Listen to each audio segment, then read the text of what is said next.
நீங்க அட்டெண்ட் பண்ற 90% of the interviews ஒரு ஃபேக்னு சொன்னா உங்களுக்கு எவ்வளோ ஷாக்கிங்கா இருக்கும். இந்த இந்தியன் ஐடி சர்வீஸ் கம்பெனிஸ்ல ஒரு சைலண்ட் ஸ்கேம்ஸ் நடக்குது. நௌக்ரி, லிங்க்டின் மாதிரியான ஜாப் போர்ட்டல்ல ஆயிரக்கணக்கில் ஓப்பனிங்ஸ் இருக்கு. வந்து இன்டர்வியூ அட்டெண்ட் பண்ணுங்கன்னு போஸ்ட் பண்ணுவாங்க.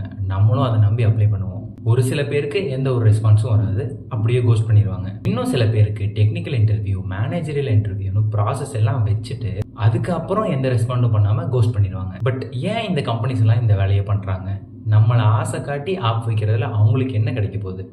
இந்த சர்வீஸ் கம்பெனிஸ் எல்லாம் எப்படி ஒர்க் ஆகுதுன்னா, வேற சில கம்பெனிஸ்க்கு அவங்களுக்கு தேவையான ப்ராடக்ட்டை பில்ட் பண்ணி கொடுக்கறதோ இல்ல அவங்களோட ஆல்ரெடி இருக்க ப்ராடக்ட்டை மெயின்டைன் ஆர் என்ஹான்ஸ் பண்றதோ தான் ஐடி சர்வீஸ் கம்பெனிஸோட மெயின் வேலையே. இப்போ இந்த சர்வீஸ் பேஸ்ட் ஐடி கம்பெனிஸ்க்கு புதுசா கிளைண்ட்ஸ் வரணும்னா அவங்க ரொம்ப ஆக்டிவா இருக்க மாதிரியும் எம்ப்ளாயி கவுண்ட் இருந்துட்டே இருக்க மாதிரியும் காட்டிக்கணும். அப்பதான் புது கிளைண்ட்ஸ் வருவாங்க, புது ப்ராஜெக்ட்ஸும் கிடைக்கும். கிளைண்ட் கிட்ட டீல் பேசும்போது எங்க கிட்ட ஆக்டிவான டேலண்ட் பூல் இருக்கு, ready to deploy bench strength இருக்குன்னு ப்ரூஃப் காட்டணும். அந்த ப்ரூஃப்காக தான் நம்மளை ஃபேக்கா இன்டர்வியூ பண்ணி ஷார்ட் லிஸ்ட் பண்ணி ரெடியாக வச்சிருப்பாங்க. ப்ராஜெக்ட் கன்ஃபார்ம் ஆனதான் ஆஃபரே தருவாங்க, இல்லைன்னா சுத்தமாக கண்டுக்க மாட்டாங்க. இதுதான் ஃபீல்டோட ரியாலிட்டி. ஸோ இந்த மாதிரி சுச்சுவேஷன்ல நீங்க பண்ற பெரிய தப்பு என்ன தெரியுமா? ஒரே ஒரு ஆஃபர் லெட்டரை மட்டும் நம்பி உங்க ஜாப் சர்ச்சை ஸ்டாப் பண்றது. ஒரு கம்பெனி ஆஃபர் கொடுத்துட்டாங்கன்னு அப்படியே விட்டுறாதீங்க. பேக்கப்க்கு இன்னும் 2 இல்ல 3 கம்பெனியாவது ட்ரை பண்ணி ஆஃபர் லெட்டர் வாங்கி வச்சுக்கோங்க.